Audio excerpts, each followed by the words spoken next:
Em nome do Pai, do Filho e do Espírito Santo. Amém. Inspirai, Senhor, as nossas ações e ajudai-nos a realizá-las, para que em vós comece e para vós termine tudo aquilo que fizermos por Cristo, Senhor nosso. Amém. Amém. Santa Maria, Mãe de Deus, Rogai por nós.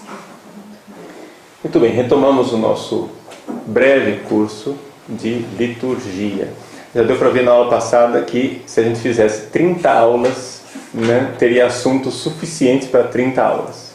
Então nós vamos ter que sintetizar. Então quem sabe um dia a gente lança um curso de 30 DVDs sobre liturgia, mas por enquanto não é o caso.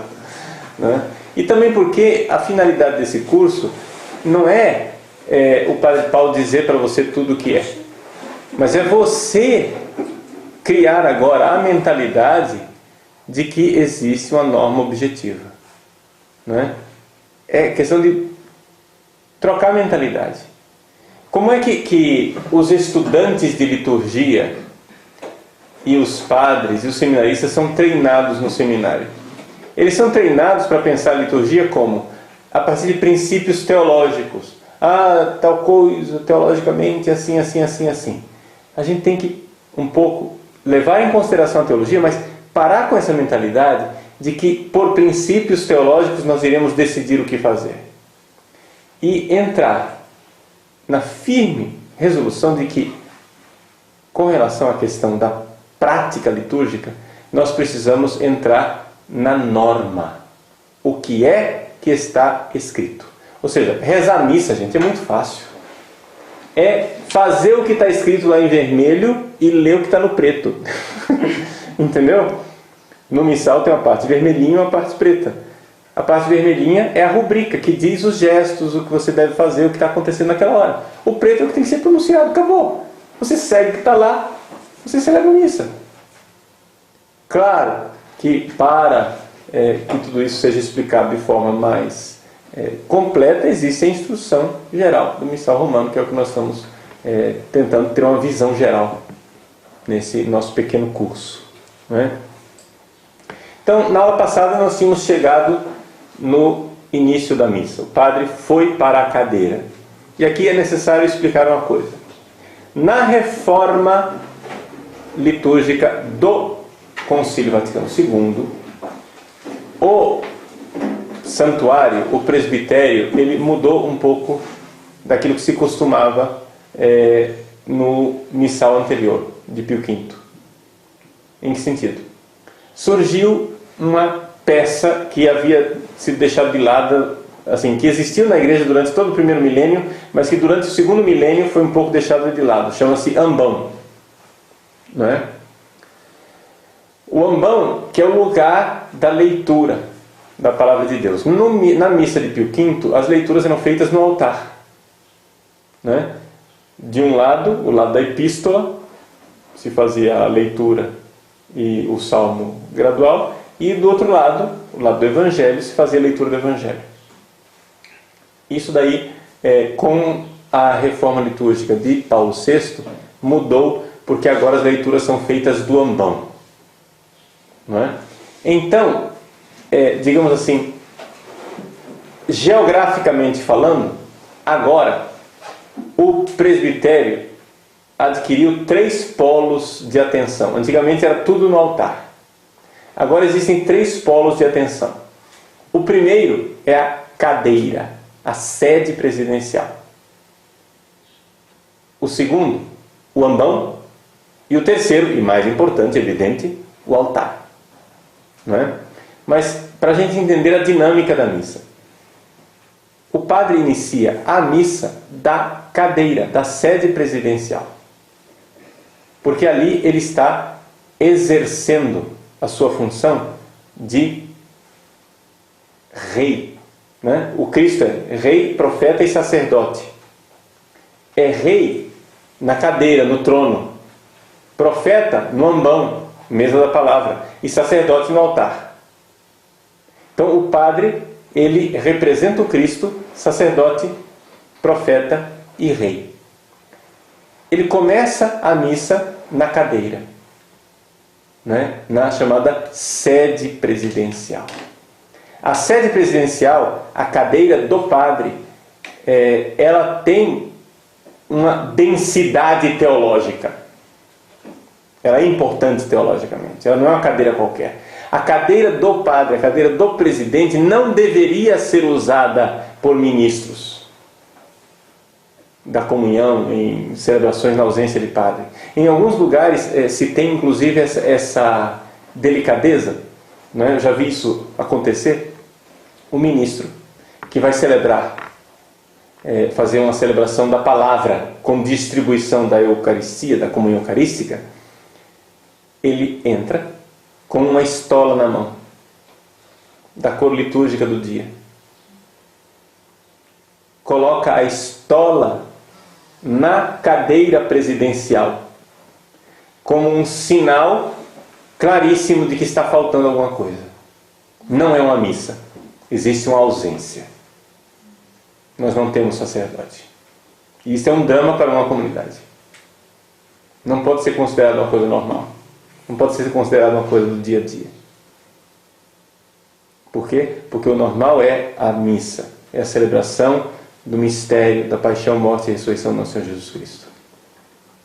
Então, e aí o ministro da comunhão evita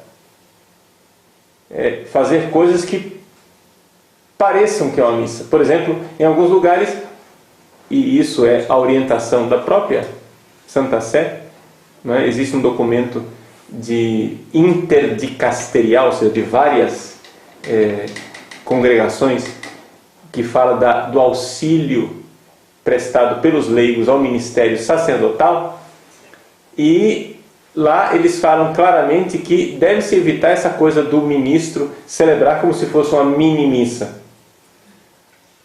Que até o ministro fique fora do presbitério o quanto puder. Então, por exemplo, inicia-se a celebração e ele desce, volta para o banco junto com os outros. Aí alguém vai lá e faz a leitura e desce. Alguém vai e proclama o Evangelho e desce. Ou seja, não fica ninguém no altar, porque não é uma missa. Tem que ficar claro para as pessoas que aquilo não é missa, não é? E então o ministro, no momento oportuno, vai, sobe ao altar, põe o corporal e então coloca o Santíssimo, e ali sim tem a distribuição da comunhão conforme o rito é previsto. Então, essa coisa de que existe uma presença, a presença sacerdotal. A cadeira, né, presidencial, ela é reservada para o sacerdote, né? Ela é uma presença de Cristo. Em alguns lugares, por exemplo, se tem um costume de, fora da missa, colocar o evangeliário na cadeira presidencial. É a presença do Cristo na cadeira presidencial. São simbolismos, né, interessantes, embora a presença ontológica e real de nosso Senhor Jesus Cristo é no sacrário, é na Eucaristia. Então, se nós temos na nossa igreja a centralidade do sacrário, é essa que deve ser enfatizada, evidentemente, não é?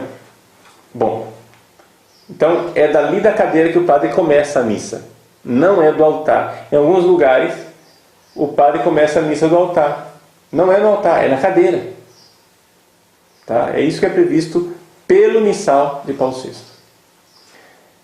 Aí acontece toda a primeira parte da missa ali na cadeira. Depois passa-se, o foco volta para o ambão.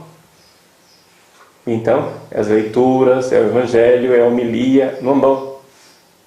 E depois o foco, a partir do ofertório, passa para o altar, né? Então, essa é a dinâmica, digamos assim, essa é a geografia, né, do atual missal de Paulo VI, a forma ordinária de se celebrar o rito romano atualmente.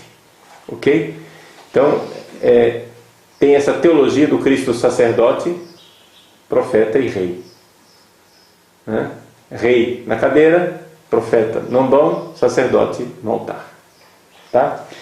Então, dali, então, começa a missa. Faz-se o sinal da cruz, o padre saúda o povo, e então o missal permite uma breve introdução à celebração do dia.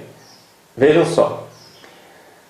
Por influência dos folhetos litúrgicos, o que é que se instituiu no Brasil? Um negócio completamente diferente daquilo que está no missal. O chamado comentário inicial. O comentário inicial acontece quando nas nossas celebrações? Antes de começar tudo, não é? O padre não entrou, não teve ainda o campo de entrada, não teve nada, e ali acontece o comentário inicial. Este comentário inicial ele não é previsto pelo missal e não é previsto ali. Qual seria o início de uma missa, não é? Conforme o que está no missal e conforme aquilo que tradicionalmente nós temos? Não se diz nada para começar a missa. Há um sinal em que começa a música e as pessoas ficam de pé. Por exemplo, em alguns lugares tem um sininho na porta da sacristia. O padre está pronto para entrar, não é? O coroinha puxa o sino, e aquele sino é o sinal das pessoas ficarem de pé e o ministério de música começar a cantar, sem se dizer nada. Ah, mas não vai acolher as pessoas, não vai dizer alguma coisa? Vai, mas quem vai fazer isso é o padre. Entende? Então, tem a procissão de entrada, tem a incensação do altar, o padre vai para a cadeira, da cadeira faz o sinal da cruz, e então tem a palavra de saudação inicial. A graça do nosso Senhor Jesus Cristo, o amor do Pai, a comunhão do Espírito Santo, não é? Saudou o povo. Então ali é previsto uma breve introdução na celebração do dia. Essa breve introdução pode ser feita pelo padre, pelo diácono ou por uma outra pessoa.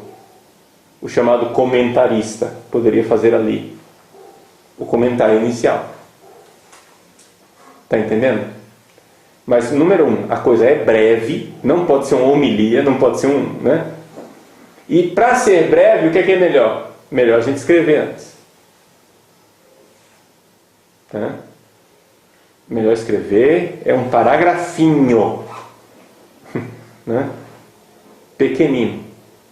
Ou então, isso é uma coisa facultativa, ou então você pode passar direto para o ato penitencial. É o que eu costumo fazer. Né? Nas minhas missas, assim, sistematicamente eu faço o sinal da cruz, saúdo o povo, diz, irmãos, reconheçamos as nossas culpas para celebrar os santos mistérios. E começo o ato penitencial. E o povo fica tão agradecido. Porque, gente, nós católicos estamos enfarados com essa coisa de comentário. Ninguém mais presta atenção nesse negócio de comentário.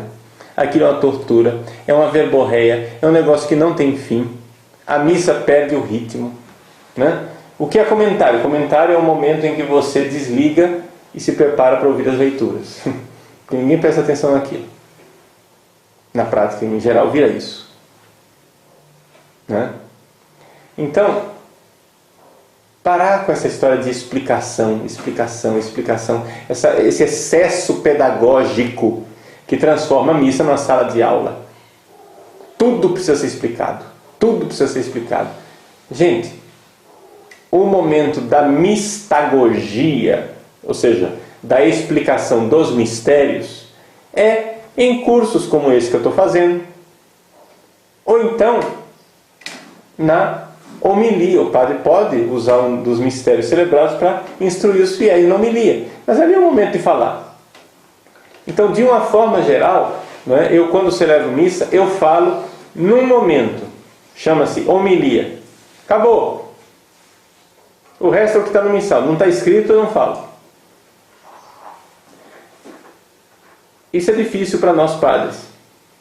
Eu vou dizer por quê. Porque a gente é quase que treinado. Né? Eu tenho 18 anos de padre. No início eu fiz muita estripulia no altar. Né? Eu falava muito, inventava assim, monições, exortações, parava para explicar as coisas, etc. Agora eu parei de fazer isso. Primeiro porque o povo está cansado disso. Mas é necessário nós padres termos uma disciplina Porque quando a gente toma uma firme decisão de não falar nada na missa, no fundo a gente sente como se, puxa vida, mas eu não vou falar nada, está faltando alguma coisa, a gente como se tirasse um pedaço da gente, né? Então é necessário essa coisa de ter uma disciplina, de dizer, não, eu vou ler o que está no missal. E aí acontece o ato penitencial. Tá? Nos domingos, no lugar do ato penitencial, é previsto o asperges, ou seja, a aspersão do povo. Isso é facultativo, é evidente, mas mesmo sendo facultativo, eu acho que é de grande utilidade e importância, espiritualmente falando, né? A aspersão do povo. Que o padre então passa aspergindo. Isso é um ritual preparatório, né? Não perdoa os pecados no sentido de que não é uma confissão, mas é um ritual de purificação, de renovação do próprio batismo, de pedido de perdão a Deus para que lave os nossos pecados no sangue de Cristo. Então o padre passa aspergindo o povo, né? Isso é para os domingos e solenidades. No dia a dia, nós temos o ato penitencial, que são 3 formas de ato penitencial previstos pelo missal atual. Tá? Quais são as 3 formas? A primeira, confesso a Deus Todo-Poderoso e a vós, irmãos. Todo mundo conhece. A segunda é menos conhecida. É um diálogo breve entre o padre e o povo. Tende compaixão de nós, Senhor, porque somos pecadores. Manifestai, Senhor, a vossa misericórdia, dai-nos a vossa salvação. Acabou. Esse diálogo, que muitas comunidades nem conhecem, porque os padres usam pouco. E a terceira forma, não é? Ela é uma forma híbrida, por assim dizer, que eu já vou explicar porque ela é híbrida. Senhor que viesse salvar os pecadores, tem de piedade de nós. Cristo que viesse, tem de piedade de nós. É uma frase, né, cumprida, que diz: o Senhor tem piedade de nós, Cristo tem piedade de nós, o Senhor tem piedade de nós. Mas com aquela frase, né, maior. Essas são as 3 formas de ato penitencial. O ato penitencial se conclui com a absolvição. Deus Todo-Poderoso, tenha compaixão de nós, perdoe nossos pecados e nos conduz à vida eterna. Amém. Essa absolvição é a absolvição da missa. Ela perdoa os pecados veniais. Tá? Então ela é feita para as pessoas receberem o perdão. Então o sacerdote que está celebrando está de alguma forma perdoando os pecados das pessoas naquele momento. Deus Todo-Poderoso, tenha compaixão de nós, perdoe nossos pecados e nos conduz à vida eterna. Amém. Acabou ali o ato penitencial. Vejam, acabou o ato penitencial e o que é que vem logo em seguida? Na nossa cabeça é o glória. Não, é o Senhor tem de piedade. Ué, o Senhor tem de piedade não é o ato penitencial? Não. Aqui que está a história. O ato penitencial é uma coisa e o Kyrie é outra coisa. Não, o Senhor tem piedade. É uma parte da missa que sobreviveu em grego, né? Kyrie eleison, Christe eleison, Kyrie eleison. Durante séculos ela ficou em grego e não é proibido se continuar fazendo isso, mesmo quando a missa é celebrada em português, né? Tem uns cantos assim, até modernos, que estão sendo utilizados agora, onde as pessoas cantam em grego mesmo. Kyrie eleison, Christe eleison, Kyrie eleison. É bonito, né? É uma tradição de 2000 anos cantar o Kyrie na missa. Ah, mas o povo não sabe o que é. Gente, o povo não precisa saber tudo. E além disso, o povo tem que aprender também. Entende? Então, vamos dar a oportunidade dos católicos irem atrás de conhecer as coisas. Qual é a riqueza do Kyrie eleison? É que esta tradução, Senhor tem de piedade de nós, é um empobrecimento do Kyrie eleison. Por quê? Eleison quer dizer que a pessoa é um rebaixamento de Deus e que tem piedade, tem pena, tem compaixão. Só que esta frase, ela era usada como louvor. Aqui que está a noção que o Senhor tem piedade não tem significado. Quando os generais romanos entravam triunfantes em Roma, né, eles passavam pela a Via Sacra, né? Era uma rua, uma estradinha que passava por debaixo dos arcos do triunfo e subia o Capitólio, e lá em cima se oferecia o sacrifício a Júpiter Capitolino, né? Então, quando esses generais entravam em triunfo, né, com o rosto pintado de vermelho, um servo atrás segurando a coroa de louros em cima da cabeça dele, e esse servo ia dizendo no ouvido dele, né? Lembra-te que és homem. Lembra-te que és homem, para estimular a humildade do general. Mas enquanto isso o povo gritava aclamações, e uma das aclamações que o povo gritava era Kyrie eleison, para o general. Porque ele era um general tão potente que havia destruído os inimigos e estava agora entrando em Roma. Tenha piedade de nós, senão você nos destrói também. Entende? É uma forma de triunfo, de louvor.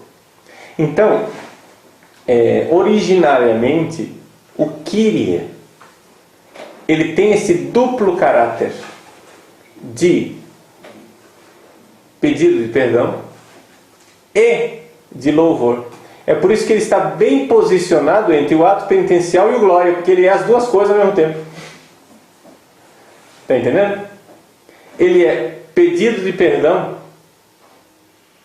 está ligado ao ato penitencial. E já é louvor, está ligado ao glória. Tá? Então vejam que o grego é mais rico do que aquilo que a gente consegue expressar em português.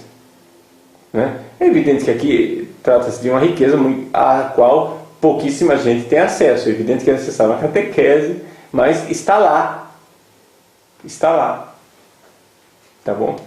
Então, por isso que eu falava que aquela terceira forma é uma forma híbrida. Porque ela coloca dentro do ato penitencial o Kyrie. Entendeu? Ou seja, dentro do ato penitencial, Senhor que viesse salvar os pecadores, tende piedade de nós. Isso é um ato penitencial com o Kyrie enxertado dentro dele. Então você faz, nessa terceira forma, você faz ao mesmo tempo o ato penitencial e o Kyrie. Isso é importante para o pessoal de música. Atenção para o pessoal da música. Quando você vai somente cantar Senhor, tende piedade, né? Vamos supor, sei lá, você canta Senhor, tende piedade de nós. Só isso. Isto não é o ato penitencial. Isto é somente o Kyrie. Então é necessário avisar ao celebrante: Padre, o senhor puxe, por favor, o ato penitencial. Confesso a Deus Todo-Poderoso e a vós, irmãos. Deus Todo-Poderoso, tenha compaixão de nós, perdoe nossos pecados, conduz a vida eterna. Amém. Acabou o ato penitencial? Senhor. Entendeu? Aí entra o Senhor tem piedade. Isso está escrito no missal. É assim. Não é o critério do Padre Paulo, não é... Entende? Eu estou ensinando para vocês uma norma objetiva. Então, só o Senhor piedade não é o ato penitencial. Tá? Então existem essas três formas. Confesso a Deus Todo-Poderoso, tende compaixão de nós, Senhor, que somos pecadores, e Senhor, que vier salvar os corações arrependidos, tem piedade de nós. Se vocês escolherem as duas primeiras formas, depois da absolvição ainda se precisa rezar o Kyrie. Tá bom? Então, o Kyrie é um desses momentos extraordinários em que nós podemos muito facilmente ensinar ao povo o canto gregoriano, porque tem Kyries belíssimos em gregoriano, né? Coisas assim que Por exemplo, o Kyrie de Angelis, né? É um negócio que todo católico precisa saber cantar o Kyrie de Angelis, né? Porque é conhecidíssimo. Então, as comunidades podem, né, ensinar isso. É um canto belíssimo, é mesmo dos anjos o negócio, né? Então, só para quem não sabe, para identificar, né, me desculpem aqui a vergonha que eu estou passando cantando para vocês, tá? Mas é aquele...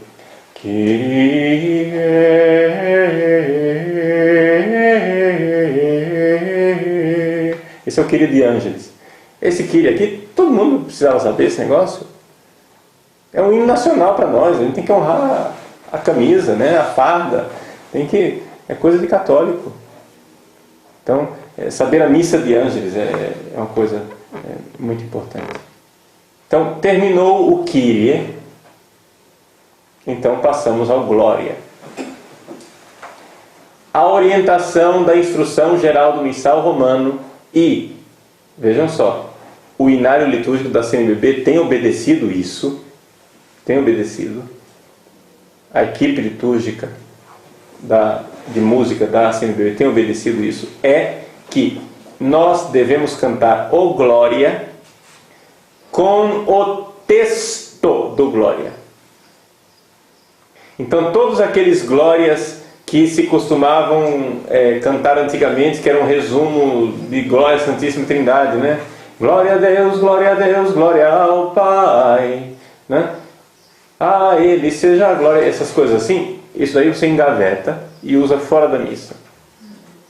Use no seu grupo de oração, use onde quiser, mas na missa não. Na missa o que tem que ser cantado é: glória a Deus nas alturas e paz na terra aos homens por Ele amados, Senhor Deus. É esse texto que tem que ser musicado. Tá? É o texto que está no missal. Isso é importantíssimo também para a nossa mentalidade do estudo de música litúrgica. A gente distinguir entre cantar a missa e cantar na missa. A maior parte das pessoas querem cantar na missa, só que a gente tem que cantar a missa. Entende? Nós temos que cantar os textos que estão lá no missal, sem inventá-los. Aí, por exemplo, o ato penitencial é um show de invencionices, né? É para cantar o texto que está no missal. Não está no missal, então não é ato penitencial oficial da igreja. É aquilo que está no missal, as palavras que estão no missal. Tá? Isso vale para os outros cantos também, por exemplo, o santo, né?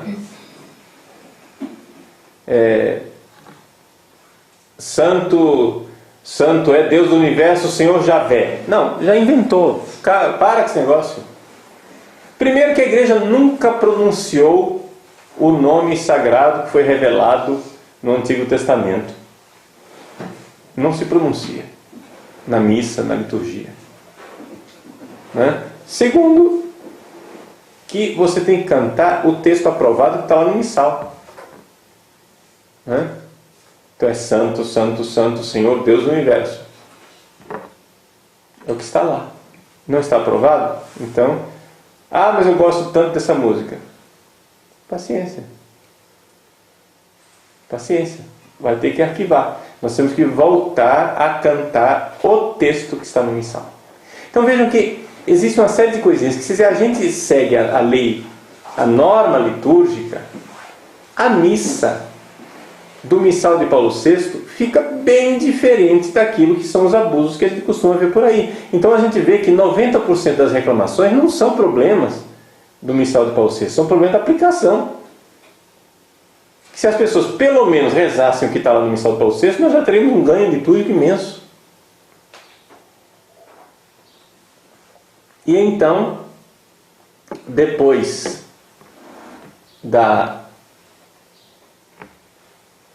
do Glória, né, nós temos a coleta, chamada oração do dia também, ou oração da coleta. O rito romano, ele é caracterizado por algumas orações, chamadas orações presidenciais, que variam de missa para missa. Dessas orações presidenciais, que são 3, né, variantes, né, a oração da coleta, a oração sobre as ofertas e a oração após a comunhão, dessas 3 orações, a mais importante é a coleta. Por que é que se chama coleta? Não é? Porque vai passar sacolinha nesse momento? Não. A sacolinha que vai passar nesse momento é uma sacolinha invisível que vai fazer a coleta das intenções que estão no coração das pessoas. O padre diz, oremos, e faz silêncio.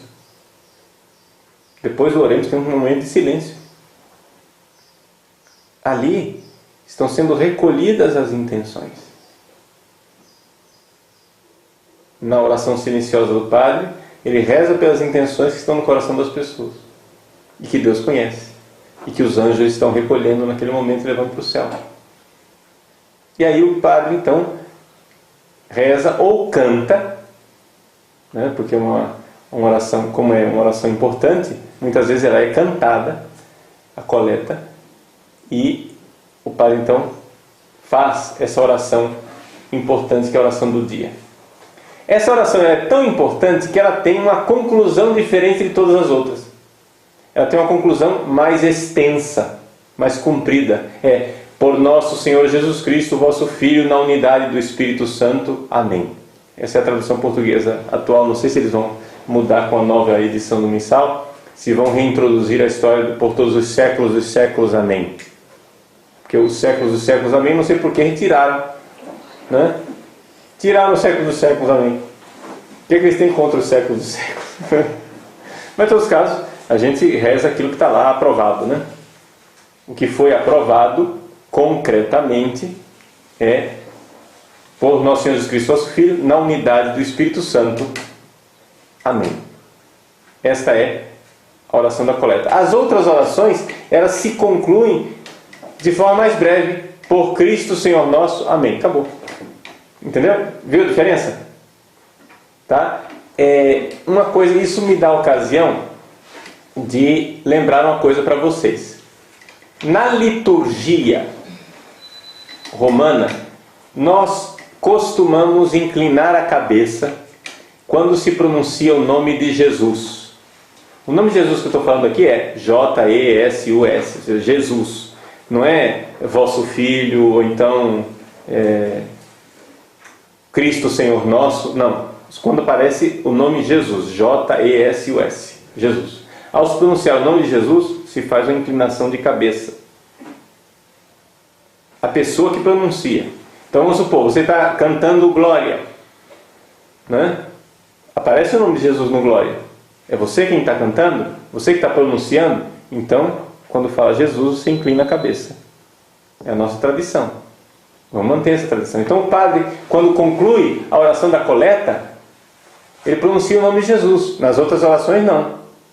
Nas outras orações ele diz, por Cristo Senhor nosso. Está vendo? O nome de Jesus não aparece. Na coleta ele pronuncia o nome de Jesus. Então ele terminou, por nosso Senhor Jesus Cristo, vosso Filho, na unidade do Espírito Santo. Amém. Ele junta as mãos inclinando, porque está pronunciando o nome de Jesus. Dá para entender? Então, todas as vezes que você pronuncia o nome de Jesus na missa, se faz inclinação. Essa é a nossa tradição. Tá? Então, também, para dar a norma completa para vocês, o nome de Jesus, o nome de Maria, M-A-R-I-A, Maria. Né? Não a vossa mãe ou Nossa Senhora, não. Quando pronuncia o nome de Maria, também se inclina a cabeça. E quando se faz referência à Santíssima Trindade, por exemplo, glória ao Pai, ao Filho e ao Espírito Santo, como era no princípio, agora e sempre, amém. A Trindade junta, então se faz reverência também. Então são 3, nome de Jesus, nome de Maria e a Trindade. Se faz inclinação de cabeça. Tá?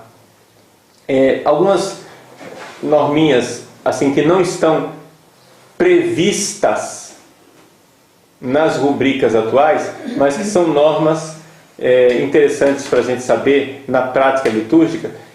o que é inclinação de cabeça atualmente. Antigamente havia uma distinção entre inclinação de cabeça, inclinação média e inclinação profunda. Agora não existe mais isso, só existe inclinação de cabeça e inclinação profunda. Hoje, na prática litúrgica, inclinação de cabeça é o seguinte: é você olhar para os seus pés usando também um pouco do ombro, né? Você só olha para os pés assim. Isso é inclinação de cabeça. Então, inclinação de cabeça não é só a cabeça assim, tá? Mas é também um pouquinho do ombro. Isso é inclinação de cabeça. E a inclinação profunda? O que é inclinação profunda?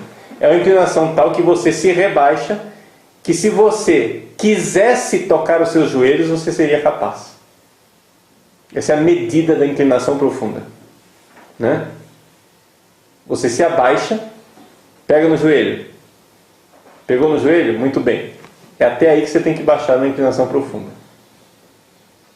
Tá? São pequenas regrinhas práticas, litúrgicas, que não estão, isso é evidente que não está nos livros litúrgicos, mas faz parte da tradição litúrgica que a igreja põe em prática. Então a gente vai ensinando essas coisinhas, meio genuflexão, inclinação, né? Assim a gente vai aprendendo. Tá? Então a coleta é isto, essa oração importante que coloca um tema da oração do dia e como é que se faz na prática, como é que ela é estruturada, a coleta. A coleta, isso é bom porque isso também para nós é uma norma de como rezar. Você vai compor uma oração, não você vai escrever uma oração sua, como é que a igreja costuma rezar? A igreja, quando ela ora, quando ela reza, ela usa uma coisa que nós aprendemos com os judeus. É o chamado zikaron. É a recordação. Então, não sei se vocês já notaram isso nas orações litúrgicas. É assim. Nós lembramos a Deus coisas que aconteceram no passado. Pedimos que Ele então olhe para o presente e conceda uma graça para o futuro. Então é assim, por exemplo, eu falo para Deus: Senhor, vós não abandonastes o vosso Filho Jesus ao poder da morte, mas o ressuscitastes no terceiro dia. Passado, né? Olhai agora esses vossos servos, presente, e concedei que a ressurreição preparada para nós no céu. Aí peça o que você tiver para pedir. Então, presente, passado e futuro. É interessante isso por quê? Por que é importante recordar a Deus o passado? Porque Deus tem amnésia? Não, Deus não tem amnésia. Mas nós precisamos recordar a fidelidade de Deus, porque isso faz crescer a nossa fé e confiança. Entende? Senhor, não abandonaste o vosso Filho Jesus às portas da morte. Olhai para a vossa comunidade agora, que está passando por esta grande aflição, e concedei que sejamos resgatados do poder do inimigo, etc. Então, quando você reza, é interessante ter esta noção, não é? De que o recordar, narrar os fatos, as fidelidades de Deus, os gestos salvíficos de Deus no passado, é algo que, digamos assim, nos dá um respiro espiritual. Para a gente fazer uma comparação, vamos imaginar assim, que você tem uma espécie, um abismo, onde você tem que pular para o outro lado do abismo, né? Você está aqui na beirinha do abismo, de pé, e você tem que pular para o outro lado. Ora, se você fica parado, de pé, na beira do abismo, e olha para baixo, você vai sentir vertigem, você não vai ter força, você não vai ter coragem para pular do outro lado. O que a gente faz para pular para o outro lado do abismo? Você vai para trás, você recua, pega impulso e pula. É exatamente isso que nós precisamos espiritualmente. Muita gente tem dificuldade de confiar em Deus. Muita gente tem dificuldade de se entregar a Deus. Muita gente fica inseguro na sua vida espiritual porque não sabe rezar. A pessoa reza somente olhando o hoje e fica olhando a dificuldade do hoje e temendo o futuro, né? Hoje e o futuro, hoje e o futuro, hoje e o futuro, hoje e o futuro. O que acontece? Você fica com uma vertigem. Eu não vou dar conta. E se acontecer tal coisa? Então, os momentos de oração, muitas vezes, são momentos de profunda angústia espiritual, onde a pessoa fica fazendo a lista daquilo que ela tem medo que aconteça no futuro. Gente, esse tipo de oração só destrói a alma. Porque aumenta a sua angústia. O que você tem que fazer é narrar as glórias de Deus no passado. Tanto na história da igreja, na história do povo de Deus, como na sua própria história. Você chegar e ver que Deus foi fiel com você. Foi fiel com Jesus, com os santos. Que Deus esteve sempre do nosso lado.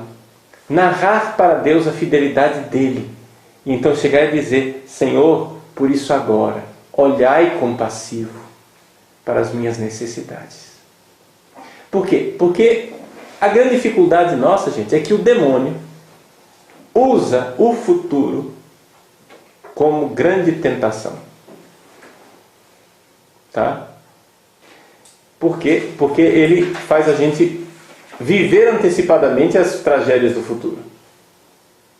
E a gente se sente minado na nossa confiança em Deus. Então, não fique imaginando o futuro. Fique celebrando a fidelidade de Deus no passado.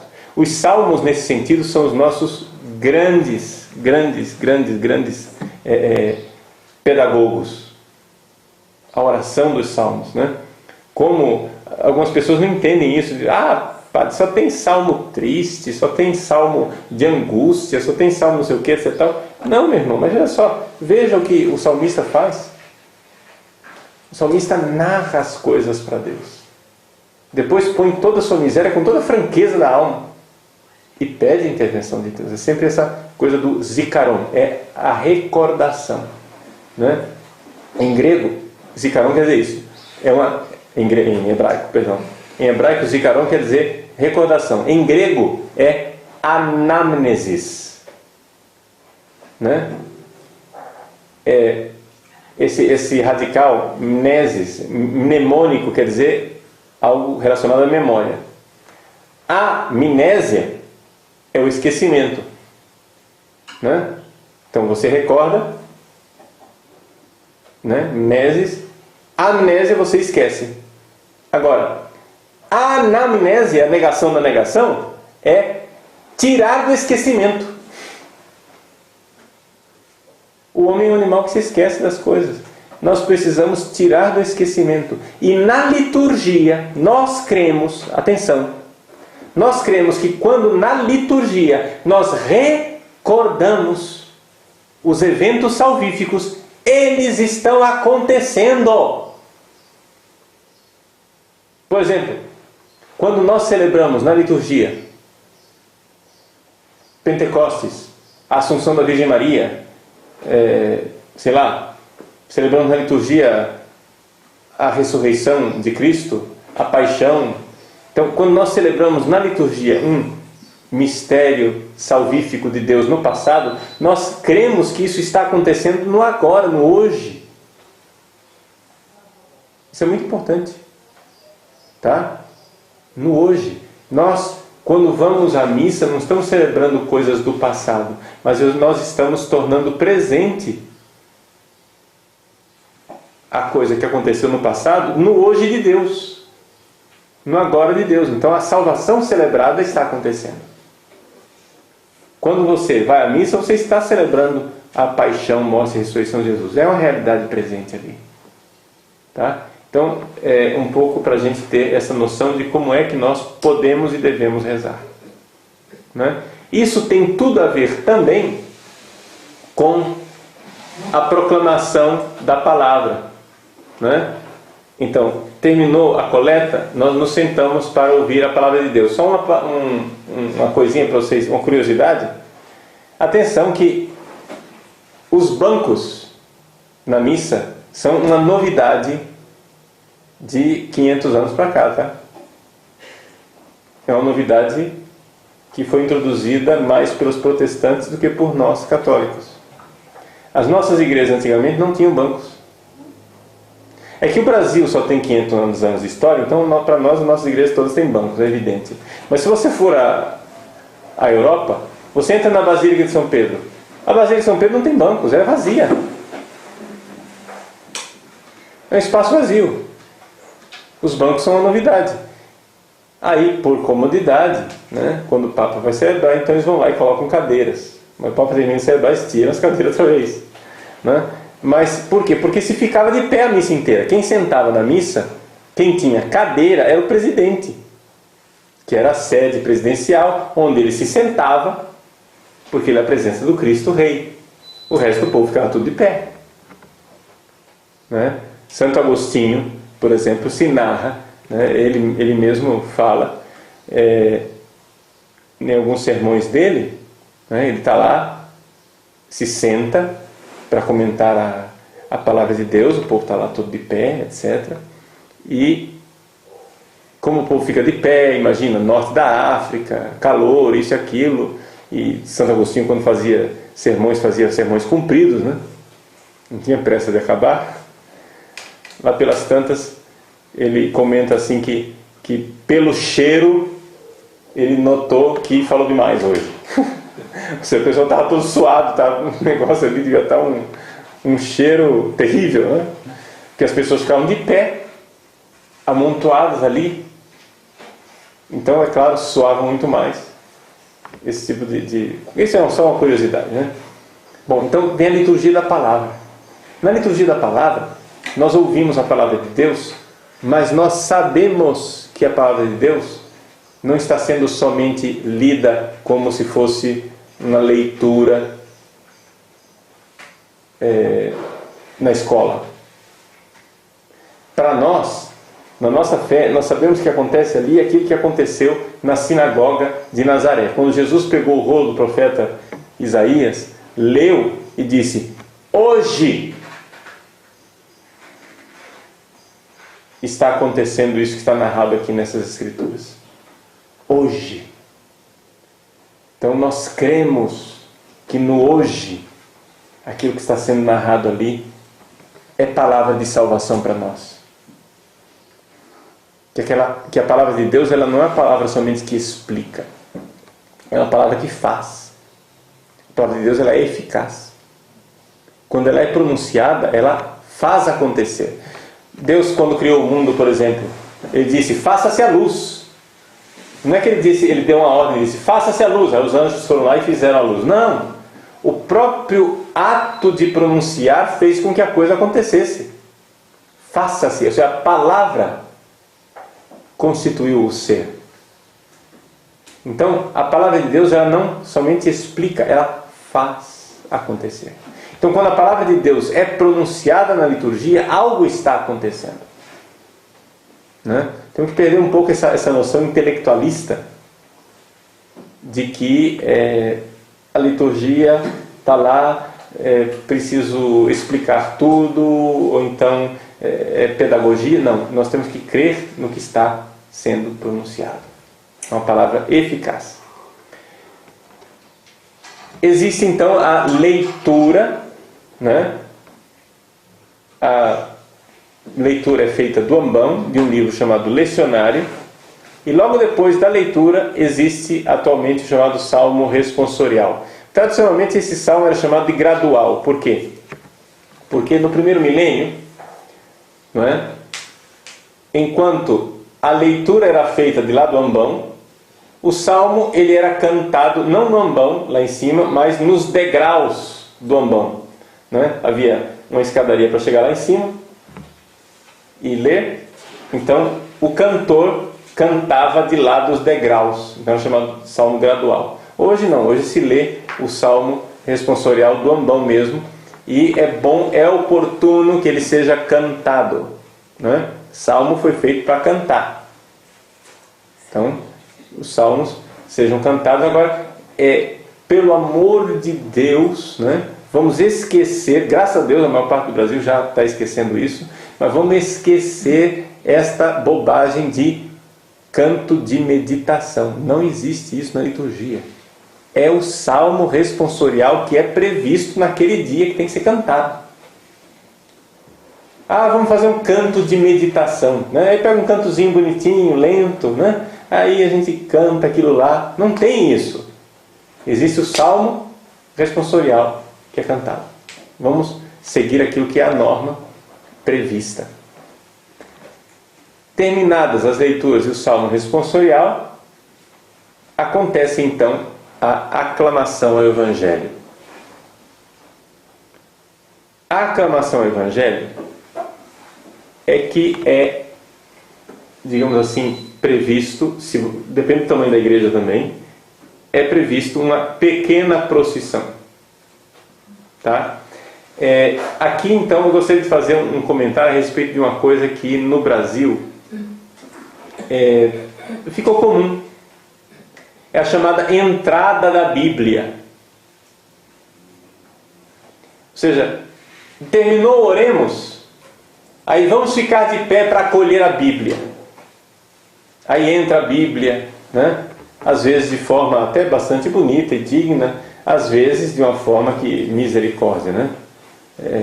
Dentro de um balaio, com meninas mal vestidas dançando e etc.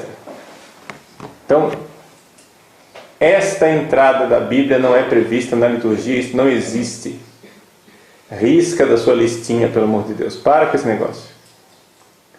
Como nós vimos, existe a entrada do evangeliário, que é Cristo. Na liturgia, ele entra na procissão de entrada e é colocado no altar. Essa é a única entrada que tem. Dali, no canto de aclamação ao Evangelho, o que é que vai acontecer? O que acontece é o seguinte: o diácono, se houver diácono, ou então o padre que está presidindo, vai até o altar e se inclina diante do altar. Eu gosto sempre, para que fique bem claro para as pessoas o que é que eu estou fazendo, não é? Eu gosto sempre de ir pela frente do altar para ficar de costas para o povo. Quando eu me inclino em oração, porque se eu me inclino para cá, o povo, assim, visualmente não entende muito bem o que está acontecendo. O padre se inclina para o altar, mas se você vira de costas para o povo, vai pela frente, se inclina diante do altar para rezar, né? Purificar, Senhor, meu coração e meus lábios, para que não siga minha mente o Santo Evangelho. O povo entende, o padre está rezando. Eu fico ali um tempo inclinado, com aquela inclinação, pego o livro dos Santos Evangelhos e vou em procissão na direção do ambão. Isto é uma pequena procissão que sai do altar e vai até o ambão. Essa procissão, ela existe, né? Qual o significado dessa procissão? Antigamente, no primeiro milênio, o ambão ele era colocado no meio do povo, lá no meio da nave da igreja, quase, era bem afastado. Então há um simbolismo do livro dos evangelhos que saem do altar para o ambão, há o simbolismo da encarnação do verbo, entende? Ou seja, o livro dos evangelhos está lá no altar junto de Deus, e ele vai para o ambão, para mais perto do povo, ou seja, é a encarnação da palavra de Deus, é o Cristo, né, que vai e que se encarna. Então é por isso quando a procissão ela é completa com turíbulo, naveta e as tochas, as velas que acompanham a procissão, né, é bonito ver os acólitos sempre simbolizam os anjos. O diácono ali simboliza o Cristo que se encarna, não é? Então ver o Cristo acompanhado pelos anjos que se encarna. É uma procissão bonita, simbólica, muito mais rica espiritualmente falando do que uma, aspas, entrada da Bíblia. Está entendendo? A entrada da Bíblia aqui. Entende? Não tem entrada na Bíblia na liturgia. Existe o livro dos Evangelhos, que profissionalmente é levado até o ambão, e ali então acontece isso. Vejam a distinção que a igreja faz entre as leituras e o Evangelho. O Evangelho é proclamado todos de pé, todos voltados para o Evangelho. O Evangelho é incensado, o Evangelho é iluminado pelas velas. O padre traça o livro dos Evangelhos com o sinal da cruz. As pessoas traçam o sinal da cruz na fronte, na boca e no peito, para simbolizar o Cristo na minha mente, na minha boca e no meu coração. É a palavra de Deus que deve estar na minha mente, na minha boca e no meu coração. É evidente que é um símbolo também trinitário, que são 3 cruzes, né? Não se diz nada nesses 3 sinais da cruz. Não confundam com a tradição nossa, bonita, de fazermos pelo sinal da Santa Cruz, livre-nos Deus, nosso Senhor, dos nossos inimigos, em nome do Pai, do Filho e do Espírito Santo. Que é uma forma de invocar a proteção de Deus antes de nós sairmos em viagem, passar por algum perigo, etc. Né? Uma forma de invocar a proteção. Pelo sinal da Santa Cruz, livre-nos Deus, nosso Senhor, dos nossos inimigos. Então a cruz, fujam os inimigos dentro da cruz de Cristo. Mas estas palavrinhas que nós aprendemos nas nossas orações, elas não são pronunciadas durante a missa. Não existem essas palavras. Existe somente o gesto, sem palavras, para simbolizar o Cristo na minha mente, na minha boca e no meu coração. Né? E aí todos ouvem a proclamação do Evangelho, e terminado o Evangelho, o padre então beija o livro dos Santos Evangelhos no lugar onde ele traçou com a cruz. Né? Pedindo a Deus que, pelas palavras do Santo Evangelho, ele receba o perdão dos seus pecados. E tem uma oraçãozinha secreta em silêncio que o padre faz quando beija o livro dos Evangelhos. Né? Per evangelica dicta dreantro nostra delicta, que os nossos delitos, nossos pecados sejam destruídos pelas palavras do Santo Evangelho. Então, isso é um pouco a liturgia da palavra até o Evangelho. Acho que aqui já foi suficiente para a gente ter uma noção geral das riquezas que estão aí. Poderíamos comentar longamente, detalhadamente cada uma dessas partes, mas o básico acho que foi colocado.